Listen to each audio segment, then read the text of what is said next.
Como anunciei hoje no início do programa, estamos recebendo aqui o pastor Cláudio Scheffer, que vem falar sobre os 200 anos da imigração alemã no Brasil, que começou exatamente nesta data, 25 de julho de 1824, quando os primeiros 39 alemães chegaram em São Leopoldo, no Rio Grande do Sul, né? Chegaram na Serra Gaúcha e lá se instalaram diante de todas as dificuldades que a história mostra para todos nós, né?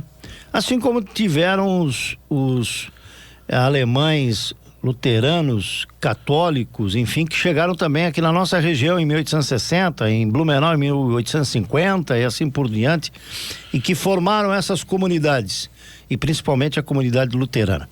Está aqui conosco o pastor Cláudio para contar um pouco disso e também já me presenteou aqui com um livro, Anuário Evangélico Luterano, o Livro da Família, que são coletâneas, né?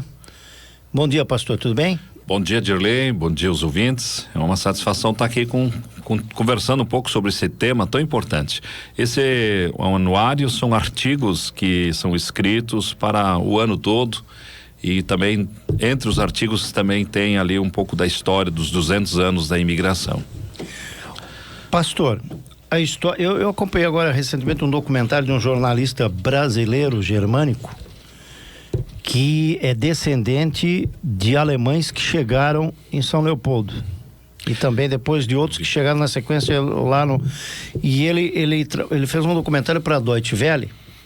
Eu vi esse. Você viu também? Eu vi esse. Fantástico. Fantástico. Muito bom. É emocionante, é bem didático, porque ele coloca, né?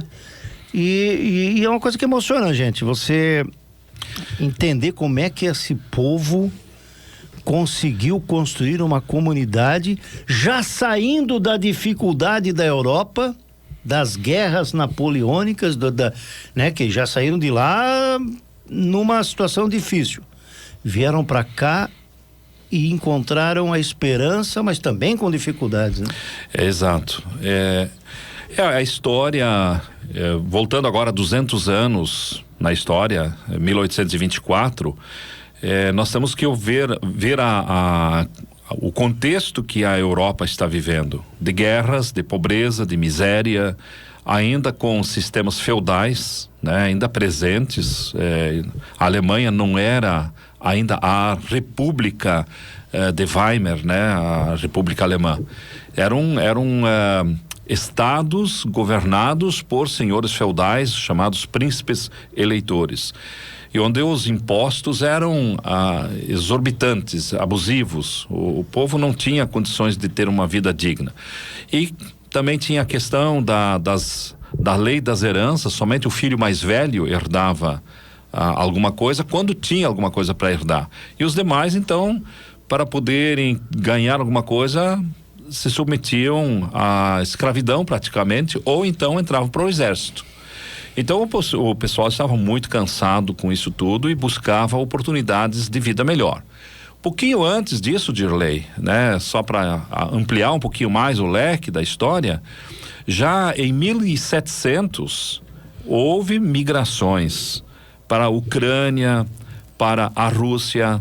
Catarina a Grande, que era a tsarina da Grande Rússia, levou seus patrícios, porque ela era uma princesa alemã da Prússia, ela levou para as imediações do rio Volga milhares de alemães que permaneceram na Rússia por 150 anos, até chegar a Segunda Guerra Mundial, e aí eles não puderam mais sobreviver lá.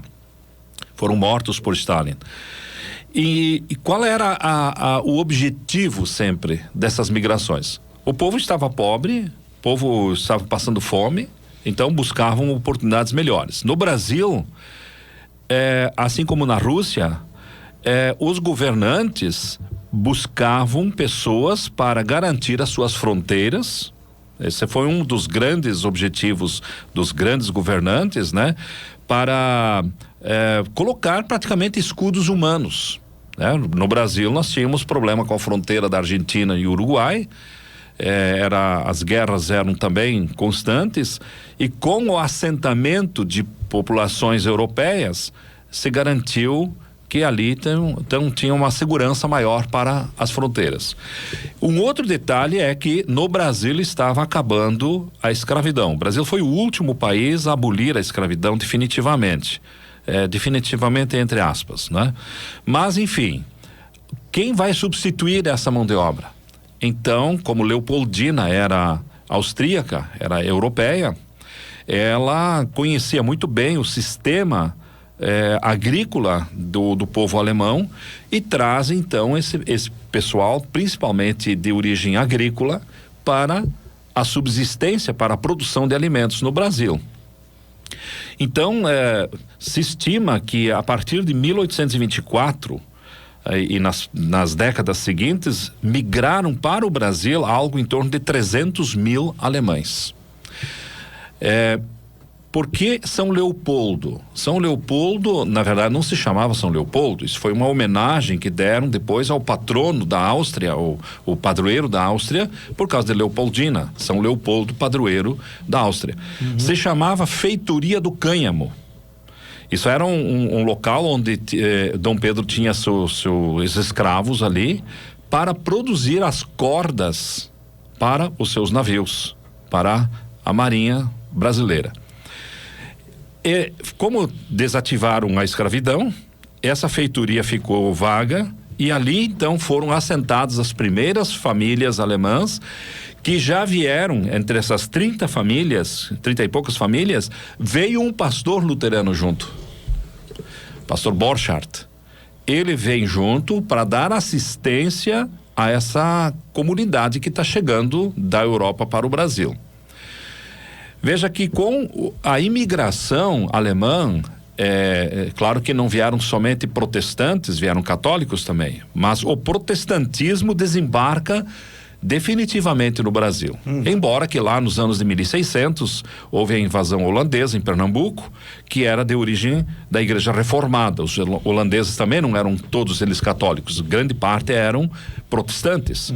Aí houve a expulsão dos holandeses, e o protestantismo não cresceu, não vingou no Brasil. Mas com a vinda dos alemães a partir de 1824, aí sim as comunidades luteranas vão se formar no Rio Grande do Sul, no primeiro momento, no Rio de Janeiro também, depois um pouquinho em São Paulo um pouco mais tardio, né?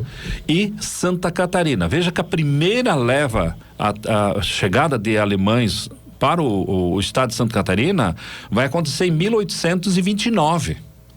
A gente sempre pensa que 1850 em Blumenau, não. Primeira leva foi 1829, desembarcam em Florianópolis e fundam a cidade de São Pedro de Alcântara. Então, 1829. Interessante ver que quando tu olha assim as listas de sobrenomes, tudo passa por alemão.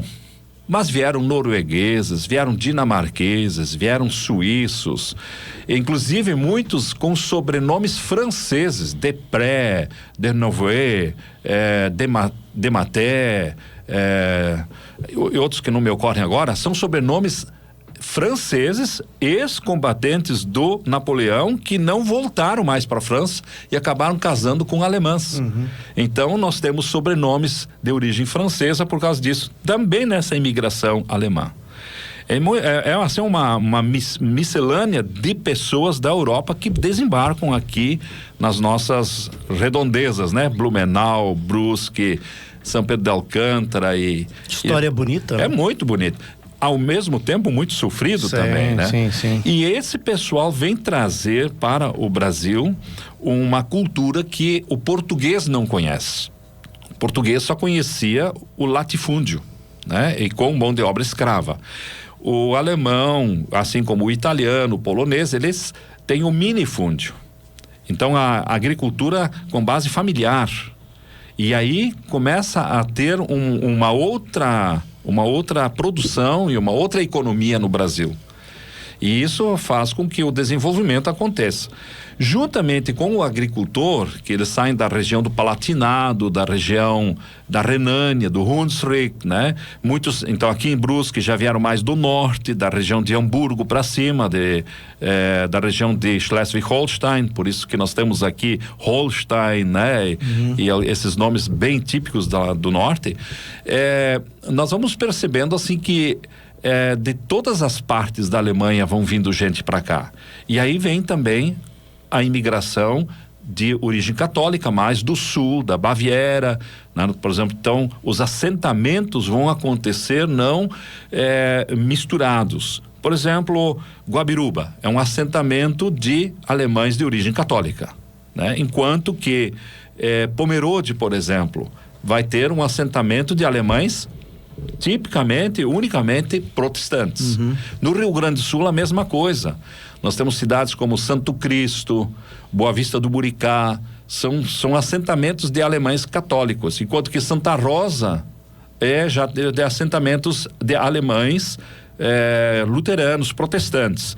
Na cidade de Juí, cidades de não me ocorre agora todos os nomes de cidades, mas muitos lugares então somente protestantes ou então somente católicos. E a igreja passou a ser uma...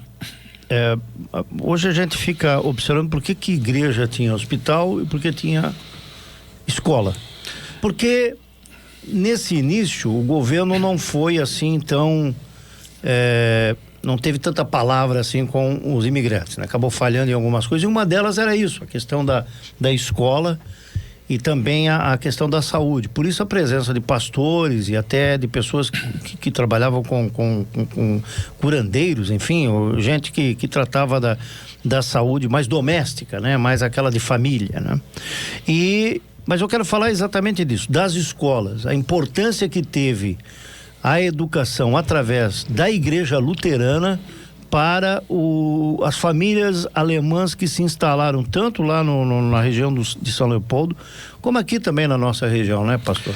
É verdade, a educação é uma das vamos dizer, das grandes ênfases da reforma da igreja, né? Lutero, inclusive, assim, no bom sentido da palavra, brigou com os vereadores na Câmara de Vereadores da época para que financiassem professores para uma escola pública, não apenas privada. E tanto é que Lutero é considerado o pai da escola pública. Não se conhecia isso. Até então, até 1500, quem tinha privilégio de ter a educação, acesso à educação, eram os nobres, que tinham seus professores particulares, ou então nos monastérios, onde também se praticava educação. Agora, para a população não havia escola. Então, com a reforma protestante, a escola começa a ter um papel fundamental no desenvolvimento social e econômico da Europa. E isso é transplantado para o Brasil. Onde existe um assentamento de colônias alemãs, tanto luteranos ou protestantes ou católicos, sempre haverá ao lado da igreja uma escola. Esse é o modelo europeu. E isso trouxe um desenvolvimento muito grande para as localidades onde essas escolas surgiram. Prova disso é aqui, Brusque, Blumenau, Florianópolis, onde as escolas tiveram um papel fundamental e continuam tendo um papel fundamental para o desenvolvimento econômico do país. E o governo, por contrapartida, não cuidou dessa parte, não tinha o cuidado de financiar professores para a escola de pessoas que não tinham recursos para pagar. Não pense que era fácil também. Se a gente lê as histórias assim do início do Colégio Cônsul, por exemplo, o pastor Zandrés, que fundou o colégio há mais de 150 anos atrás, ele teve bastante dificuldades, né? Porque as pessoas também não tinham sempre o interesse de gastar dinheiro com educação. Eles queriam mais ter uma boa casa, melhorar de vida, mas educação nem sempre se percebia a importância. Então, às vezes a gente romantiza um pouco a história, né? E por que a educação era importante para o mundo protestante? Porque quem não sabia ler e escrever não podia vir para a catequese. Então, era a exigência da igreja.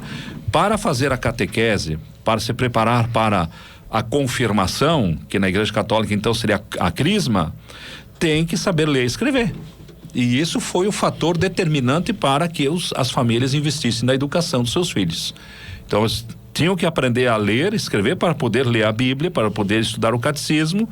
Caso contrário, não era confirmado. E isso, para uma família luterana, um filho não ser confirmado aos 13, 14 anos, isso era praticamente uma desgraça.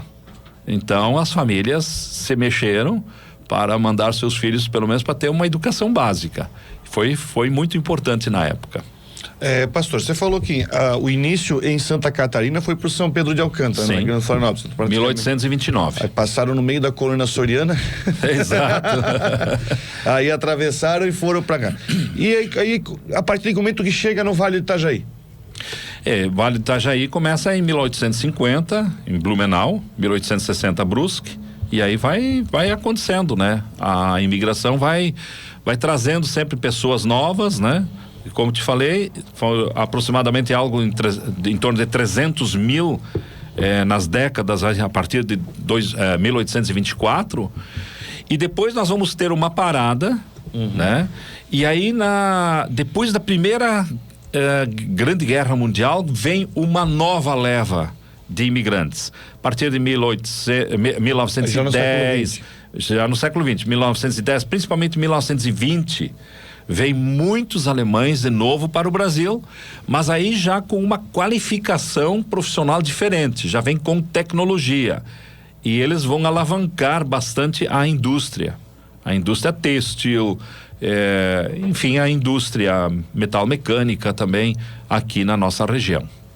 Eu vou fazer um intervalo comercial e dentro de instantes a gente retorna aqui com o pastor Cláudio. A conversa é muito interessante, é bacana a gente tratar daqueles que fizeram a nossa história, né? Aqui nós estamos, e para que a gente estivesse aqui e continuasse aqui, houve o sacrifício e houve toda uma luta dos nossos antepassados, porque embora o teu sobrenome possa não ser alemão, eu sou Silva, mas a origem alemã, italiana, os poloneses, a história dessas pessoas fez com que nós construíssemos a nossa história também. Histórias e tristes. Estou aqui conversando com o pastor Cláudio, da Igreja Luterana, que é um exímio conhecedor de história. Quando eu fui buscar alguém para falar de imigração alemã, eu tinha que buscar alguém que eu sei que conhece. Já acompanhei os seus relatos nos cultos de domingo pela manhã, viu, pastor Cláudio? E a gente sabe o conhecimento que o senhor tem. Mas eu estava aqui no intervalo falando em prosperidade, em prosperar. Que prosperar significa avançar na vida, de construir, né? É lógico que tanto aqueles que chegaram lá em São Leopoldo, como os que chegaram aqui depois, em momentos diferentes, em situações diferentes, e depois uma terceira leva ainda, que foi aquela leva que veio mais com qualidade profissional, que é o que aconteceu aqui em Blumenau e até no nordeste do Brasil, que alguns alemães foram para lá, e hoje famílias que fizeram fortuna lá e que são, não sei se são alemães luteranos ou católicos, mas conseguiram através da qualificação, né? Essa coisa da prosperidade, principalmente da qualificação, era uma coisa do alemão, né? Embora a subsistência dependia muito da agricultura, né? Exato, mas vieram profissionais qualificados, bons artesãos na área do couro, da madeira, do ferro, né? O pessoal tinha um conhecimento, tem, um conhecimento que tá aí, nas obras arquitetônicas, né? Nos trabalhos de muita coisa que foi feito em ferro, né? Então, o alemão, ele tem essa característica de fazer o trabalho bem feito, né? Fazer a coisa para ficar. Essa questão da prosperidade é impressionante, assim, eu faço parte, embora que o meu avô não veio para o Brasil, meu avô veio para a Argentina, mas meus pais vieram para o Brasil, eu faço parte da segunda geração nascida no Brasil, porque o meu avô veio em 1911. Mas há gerações aí que já estão na quinta, sexta geração, né? De famílias. Interessante que até os meus pais ainda se pensava assim, eu vou trabalhar, eu vou conseguir alguma coisa para deixar algo para os meus filhos. É interessante, não se pensava tanto em si mesmos, mas se pensava em deixar uma coisa melhor para a próxima geração. Sempre pensando no seguinte, eu tive dificuldade, eu não quero que os filhos passem a mesma coisa. Impressionante que hoje a geração mais jovem não pensa mais assim. Ela não pensa em acumular, ela não pensa em deixar para a próxima geração. Inclusive nós estamos não vivendo... Não está pensando nem nela, né? Estamos vivendo uma realidade que já lá na década de 70 a Alemanha viveu no auge, não querem mais ter filhos também. Então veja só, se no passado a Alemanha veio em peso para o Brasil e muitas cidades eles ficaram muito contentes, né? Os prefeitos de cidades da Alemanha ficaram contentes que a pobreza toda foi embora. Ele resolveu um problema social para eles, né? Inclusive pessoas indesejadas, né? Pessoas que eram problemáticas lá, né? Foram todos juntos vieram nos navios para o Brasil. E agora, daí o que aconteceu? Na década de 70 começou a faltar mão de obra na Alemanha. Então a Alemanha convidou pessoas de outras nações, principalmente da Turquia. Os turcos vieram para a Alemanha como trabalhadores visitantes, os chamados Gastarbeiter. E eles se instalaram lá e já estão na terceira, na quarta geração, estão ali tranquilos e não se consideram alemães. Você sabe disso, Dirley? Mas os turcos se consideram na terceira geração, quarta geração, turcos, não alemães. E uma mulher de origem turca, ela tem 8 filhos. Na média, os turcos têm 8 filhos. Certo. E agora os refugiados, os imigrantes que vieram para a Europa, na base eles têm 8 filhos. Os alemães não têm filhos. O que vai acontecer com a Europa? Não só com a Alemanha, vai acontecer na França, vai acontecer na Espanha, vai acontecer em Portugal, na Itália também. Reino Unido. Uma outra etnia vai povoar a Europa e com uma outra religião também. Existe uma estimativa que até 2050 a Europa será muçulmana, ela não será mais cristã, nem católica nem protestante. Há muitas igrejas na Europa vazias e fechadas, se transformando em McDonald's e teatro e qualquer outra coisa. Pontos turísticos, não tem mais comunidade cristã. E o Brasil está nesse processo agora, nessa geração mais jovem, essa geração que agora está chegando, vamos dizer, na força produtiva. Vamos viver o momento, vamos curtir, não vamos acumular coisa nenhuma, né? Então, e não querem ter mais filhos. As famílias estão encolhendo no Brasil como começaram a encolher na década de 70 na Alemanha. Isso também é uma preocupação na questão da imigração hoje, né? Porque nós percebemos uma dificuldade de vocações para nós termos futuros pastores, e isso a gente sabe que também existe na Igreja Católica, né? E as nossas famílias estão encolhendo cada vez mais, né? O senhor percebe isso aqui em Brusque também? Nas famílias luteranas? Também, sim, é notório, né?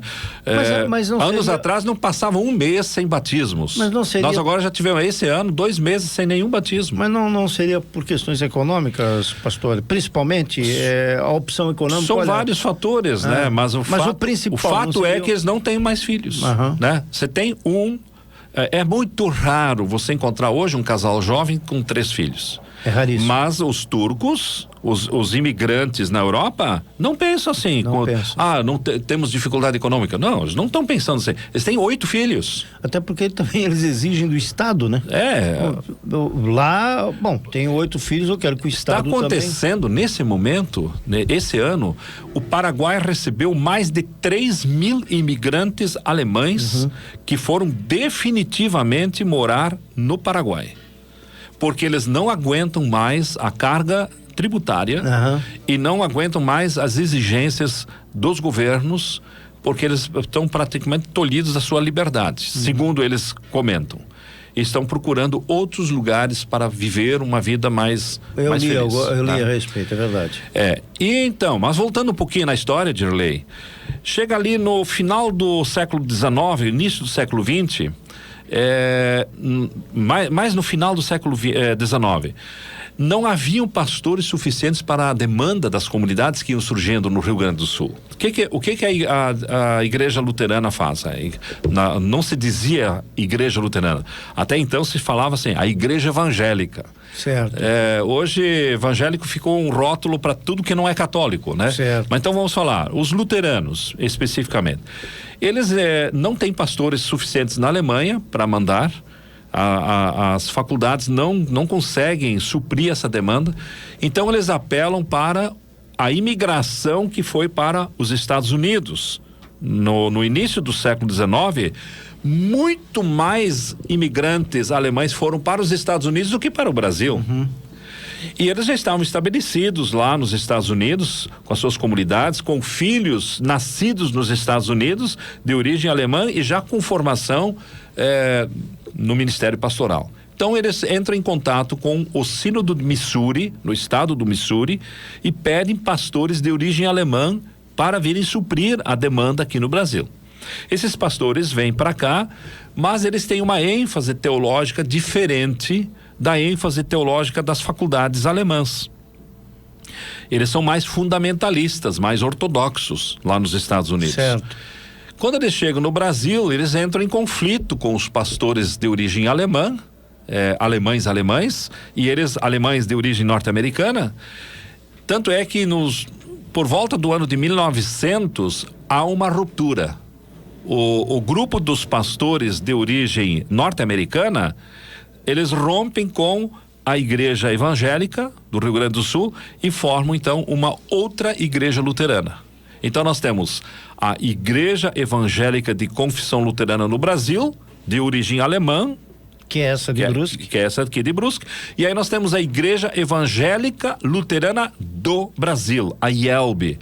E ela tem um forte ali na região de Canoas, onde eles têm a faculdade, a ULBRA. Uhum. A Universidade Luterana do Brasil não é da igreja a qual eu pertenço. Uhum. Nós somos assim, irmãos, temos a mesma origem, mas caminhamos paralelamente. São duas igrejas luteranas muito fortes. Que história, hein? Aqui no Brasil. Uhum. Isso acontece em 1900.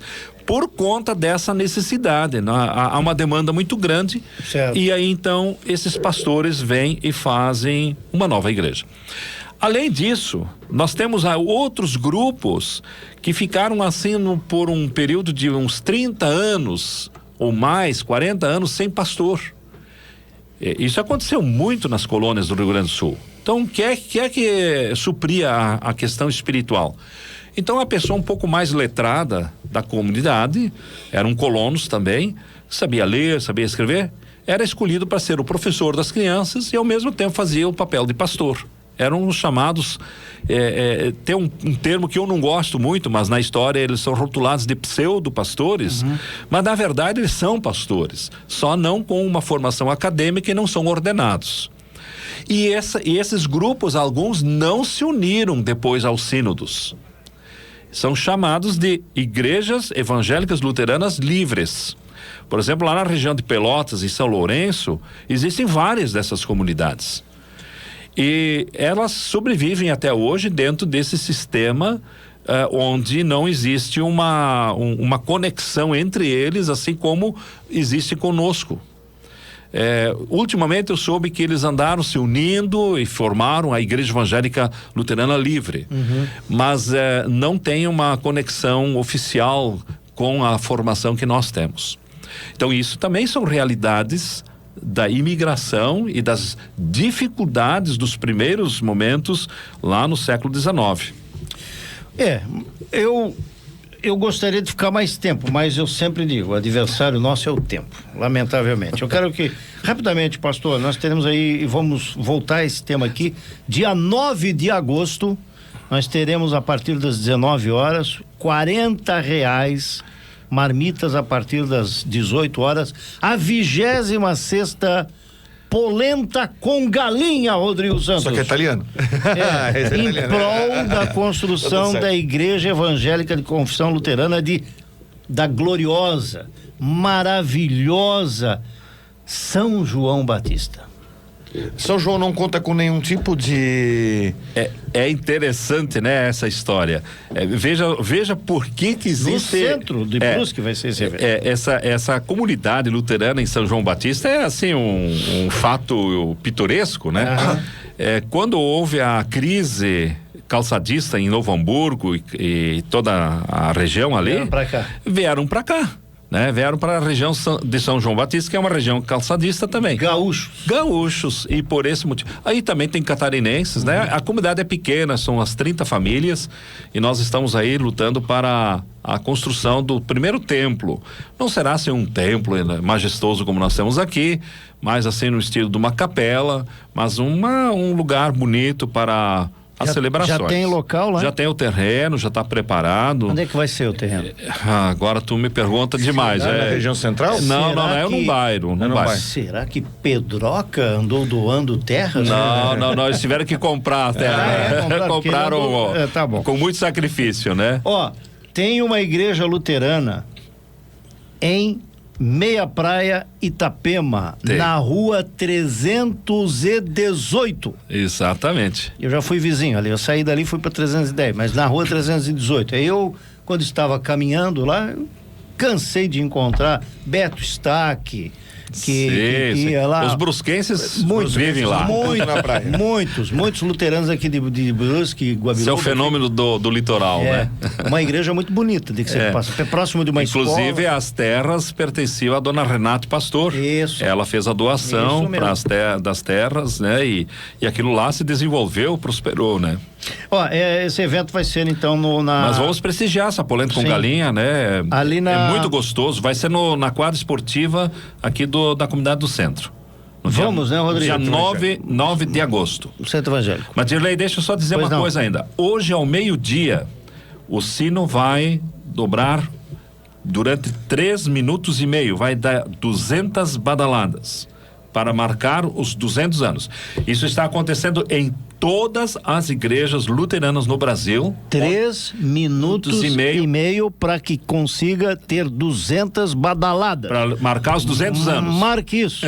Bacana. E a bandeira cristã também está no mastro hoje, porque é um dia festivo, né? Um dia histórico, e a gente agradece a Deus pela presença de 200 anos, né? Da presença luterana no Brasil, e essa terra, né, que esse berço esplêndido que nos acolheu como seus filhos e suas filhas, não só alemães, mas também italianos, poloneses e tantas outras etnias asiáticas também.